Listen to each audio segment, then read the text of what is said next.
చేస్తారా లేదా, లేకపోతే హౌస్ మెంబర్స్ ఎవరైనా ఇనిషియేట్ తీసుకొని చేస్తారా అనేది పక్కన పెడితే, ఇప్పుడు అల్లు అర్జున్ కి ఇందులోంచి బయటపడడానికి ఏమైనా అవకాశాలు ఉన్నాయి? Because we are not against anyone, మనం ఎవరికి వ్యతిరేకం కాదు. తప్పు జరిగితే తప్పని చెప్తాం, కరెక్ట్ జరిగితే కరెక్ట్ అని చెప్తాం. సో ఏదైనా అవకాశం ఉందా? లేదు, 100 ఆయనకు ఉచ్చు బిగుచుకుంటుంది. అన్ఫార్చునేట్లీ అతను మిడిమిడి జ్ఞానంతో, అదే చెప్తున్నాను, నేను వ్యక్తులకి వ్యవస్థలకి వ్యతిరేకం కాదు, అటు సినిమా ఇండస్ట్రీకి కాదు, ఇటు అల్లు అర్జున్ ఆయన ఫ్యామిలీకి కాదు. నేను చట్టములో ఉన్న ప్రొవిజన్స్ చెప్తున్నాను. న్యాయం ఎవరి వైపు ఉంటే అటువైపు పోరాడుతున్నాము. కాబట్టి క్లియర్గా నేనేం చెప్తున్నాను అంటే, ఇప్పుడు ఇది స్ట్రాంగ్ కేసు అయింది. సరే, ఆ రోజు ముఖ్యమంత్రి గారి దగ్గర సమాచారం లేదు, పోలీసు కూడా ఇన్వెస్టిగేషన్ చేస్తుంది. మీకు మొదటే చెప్పినట్టు ఇది ఒక technically complex and complicated case. ఇతన్ని డైరెక్ట్ ఫిక్స్ చేయలేం, ఎందుకంటే ఆమెని మర్డర్ చేయడానికి రాలేదు. కానీ ఇతను రావటం తోటే తొక్కిసలాట్ అయింది. So he is attributable to the murder. కాబట్టి ఆ కేసు ఫైల్ చేశారు. అది ట్రయల్ కోర్టులో టైం పడుతుంది, ఒక 2 to 3 years, or even fast track చేసిన టైం పడుతుంది.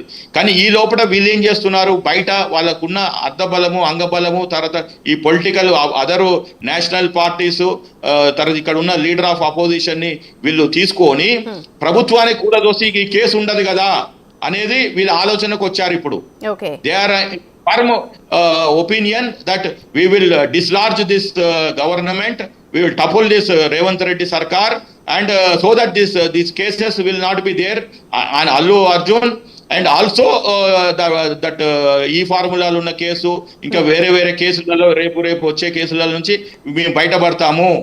మన గవర్నమెంట్ వస్తే మనకి కేసులు ఉండవు కాబట్టి ఈ లెక్కనే ఈ ప్రాసెస్. Exactly correct.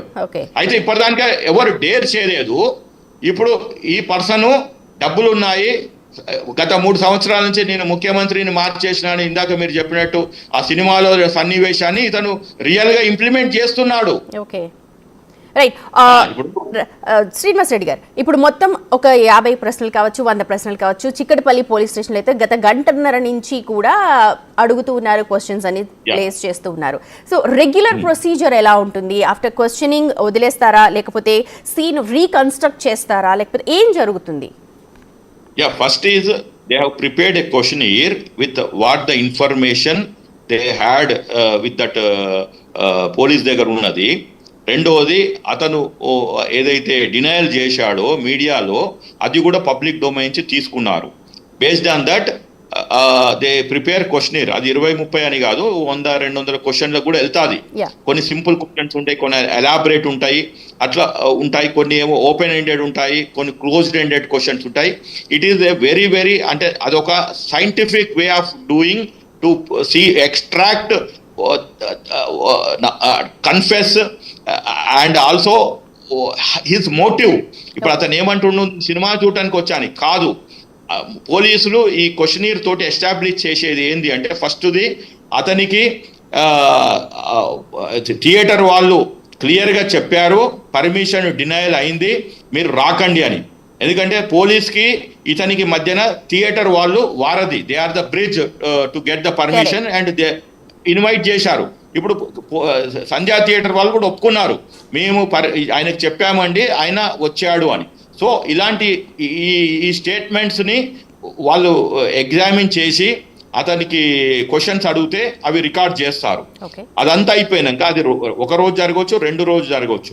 ఇది సీన్ రీకన్స్ట్రక్షన్ అంటే ఆయన ఎప్పుడు వచ్చాడు ఏంటిది అనేది ఒకసారి తీసుకెళ్తారు. ఎందుకంటే నాకు గుర్తులేదు, నేను చూడలేదు ఇవన్నీ అంటాడు కాబట్టి రాత్రి తీసుకెళ్తారు. ఎందుకంటే ఇప్పుడు అది పబ్లిక్ ప్లేస్ ఆల్రెడీ కాబట్టి they may take him to late in the night, maybe after 1 o'clock to 4 o'clock మధ్యన సీన్ రీకన్స్ట్రక్షన్ 1 or 2 days లో చేసేస్తారు. దాని తర్వాత వీళ్ళు ఛార్జ్ షీట్ వేస్తారు.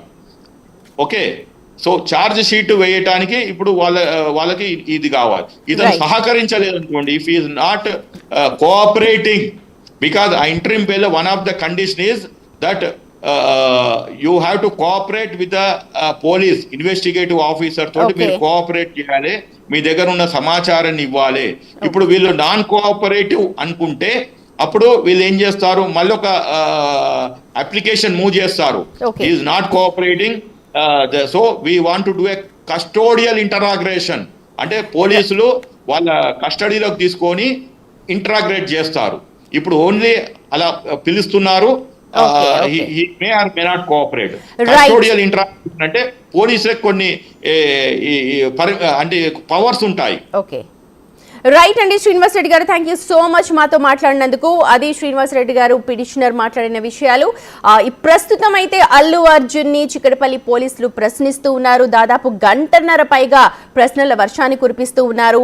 పూర్తిగా జరిగిన సంఘటనలు, అంటే ప్రెస్ మీట్ ముందు జరిగిన సంఘటనలు, ఏదైతే ప్రెస్ మీట్ లో అల్లు అర్జున్ చెప్పాడో, నాకు తెలియదు, చనిపోయిన విషయం మరుసటి రోజు తెలుసు, నాకు ఎవరు కూడా వార్న్ చేయలేదు, నాకు ఎటువంటి ఇన్ఫర్మేషన్ లేదు, తెలిస్తే నేను వెళ్ళిపోయేవాడిని, క్యారెక్టర్ అసాసినేషన్ జరిగింది, నేను ఏ డిపార్ట్మెంట్కి యాంటీ కాదు, ఇలాంటి విషయాలన్నీ కూడా ప్రెస్ మీట్ పెట్టి మాట్లాడారు. ఇంట్రిమ్ బెయిల్లో ఉన్న వ్యక్తి ప్రెస్ మీట్ పెట్టడమే తప్పైతే, పబ్లిక్ని అడ్రస్ చేయడం తప్పైతే, రిటర్న్గా ఇలాంటి మాటలు మాట్లాడడం ఏంటంటే తన మీద ఏమీ వేసుకోకుండా తప్పు నాది కాదు అని ఎస్టాబ్లిష్ చేసే ప్రయత్నం చేశారు.